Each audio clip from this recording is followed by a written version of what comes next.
Alright, so this doesn't add up, but bear with me for a second. My absolute favorite cocktail is the Manhattan. My favorite kind of distilled spirit is bourbon. I love pretty much every Campari cocktail I've ever had, and I actually like Campari straight. But I hate the Boulevardier. A Boulevardier, if you don't know, is basically a Negroni with bourbon. So, bourbon, sweet vermouth, and Campari. Now, I love a Negroni, which is gin, sweet vermouth, and Campari. But a Boulevardier is just disgusting. There's no other word for it. I've never enjoyed it. It's not my thing. Which is weird, it's not logical, I know that, but it's true, okay? But today, I'm gonna try the recipe for a Boulevardier from my favorite bar book. And it's a little bit different from the way I've had it before, so fingers crossed. I'm hoping I'm gonna like this. Let's mix it up.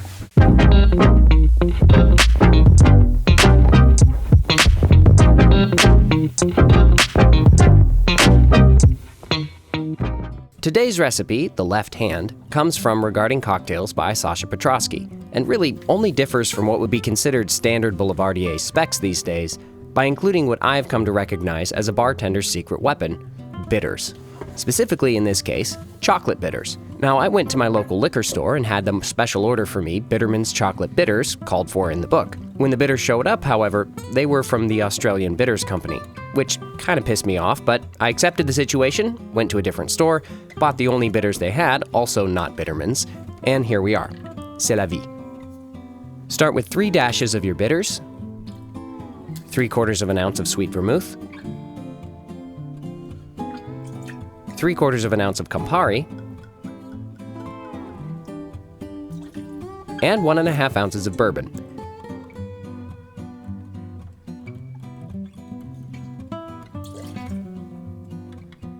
Stir for about a minute over a mix of small and large ice pieces.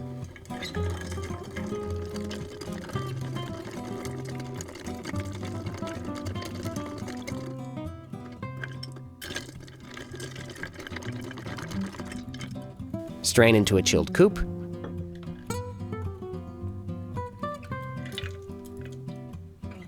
Garnish with a single brandied cherry.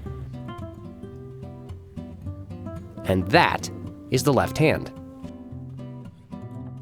All right, I'm gonna be real with you guys. I really don't know what to expect here. Like, I've been down that Boulevardier road before, and I've been so disappointed, so I don't know what this is gonna be like. I guess at this point there's nothing left to do but give it a taste. So, wish me luck.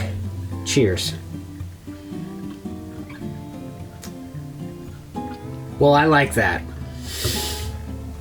Okay, finally, a Boulevardier I actually like. Okay, you know what I think it is? It's the bitters, okay? These chocolate bitters are an Aztec chocolate bitters, which basically means they have Mexican flavors to them. So a little bit of cinnamon and maybe some chile in there as well. Technically, the recipe calls for Bittermans, if I didn't say that before. But they are okay, I don't know how to say it, but they're a mole bitters. So they're chocolate with cinnamon and chiles, which is, again, exactly what's going on here in these Fee Brothers bitters. That chocolate cinnamon spice flavor is really tying this together in a way that I haven't experienced before. You can really clearly taste the Campari and then, of course, the bourbon, because, of course, the bourbon is the prominent flavor here, but there's not that funkiness that I've noticed before in Boulevardiers. I don't know what it was. I mean, before when I've made these, I used Wild Turkey 101, and it was so gross. Again, I mean, like Boulevardiers or Boulevardier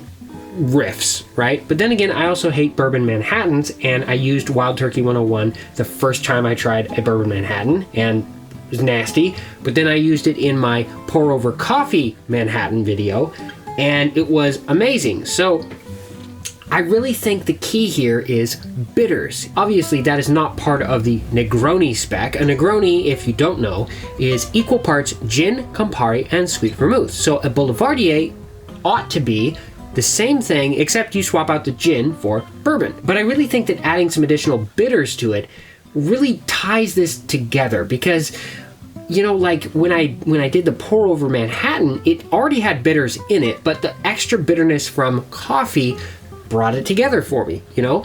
This thing, I've tried this before, and It was nasty. But the difference between this and the Boulevardiers I've had in the past is those chocolate bitters. So I really think that having the chocolate bitters is essential, and not every brand has the same kind of palette of chocolate plus spices. Many of them, like for instance, I have Australian Bitters Company chocolate bitters.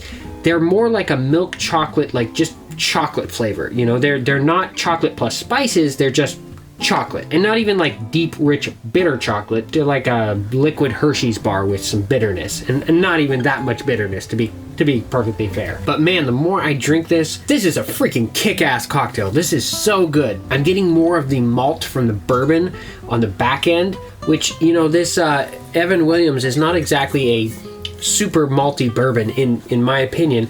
It's not bad. It's like my favorite mixing bourbon, but it's more fruity, more middle of the road. It's not like malt heavy, as opposed to say Elijah Craig Small Batch or Wild Turkey 101. Those things have a lot more of that musty corn funk malt flavor. But this cocktail is bringing that flavor out in just the best way. It is so good. Cheers.